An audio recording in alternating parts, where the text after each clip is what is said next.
सुरुवात करतोय हेडलाईन्स पासून। Headlines brought to you by Chitale बंधू।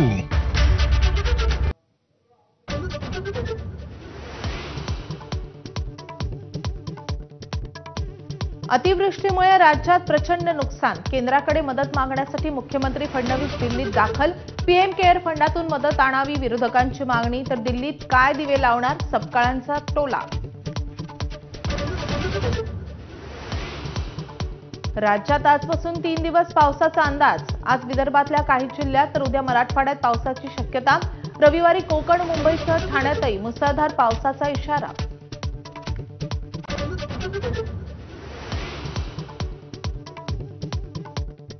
हेक्टरी नव्हे तर एकरी 50,000ची मदत द्या, ज्येष्ठ नेते जयंत पाटलांची मागणी। सामान्य शेतकरी सध्या एकरात, हेक्टरमध्ये नाही, जयंत पाटलांची प्रतिक्रिया।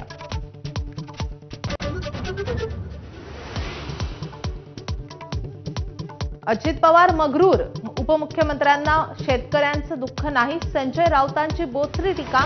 पूर्ण सरकार गोट्या खेळण्याच्या लायकीचं असल्याचाही निशाणा।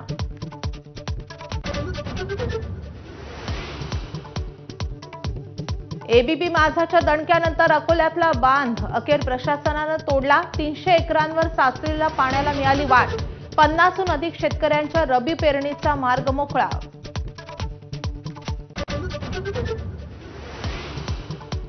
उपमुख्यमंत्री एकनाथ शिंदे आणि मंत्री गणेश नाईक आज आमने-सामने येण्याची शक्यता। 8 महिन्यांनंतर होणाऱ्या ठाणे जिल्हा नियोजन समितीच्या बैठकीत नाईक जाणार का, याकडे लक्ष।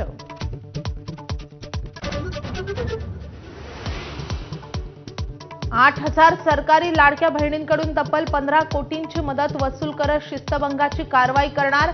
अर्थ खात्याकडून महिला आणि बालकल्याण खात्याला सूचना।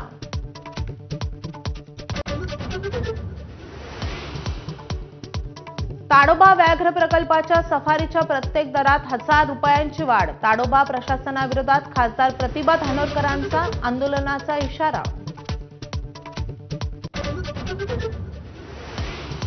भारतीय वायुदलातल्या एका सुवर्ण अध्यायाची आज अखेर होणार। तब्बल 60 वर्षांनंतर MiG-21 विमानं आज होणार निवृत्त। स्क्वाड्रन लीडर प्रिया शर्मा आज करणार अखेरची MiG-21 ची सॉर्टी।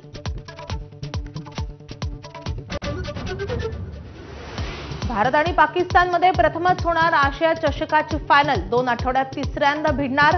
भारताचा आज श्रीलंकेविरुद्ध शेवटचा सामना।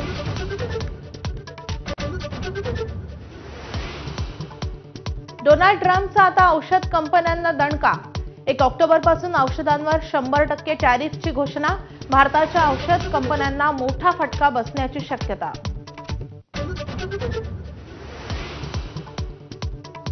पाकिस्तानचे पंतप्रधान फील्ड मार्शलनं घेतली डोनाल्ड ट्रम्प यांची भेट। व्हाईट हाऊसच्या माहितीनुसार ट्रम्प शरीफ यांच्यात बंद दाराआड चर्चा। सौदी अरेबियासोबतच्या करारानंतर दोन्ही नेत्यांमध्ये भेट।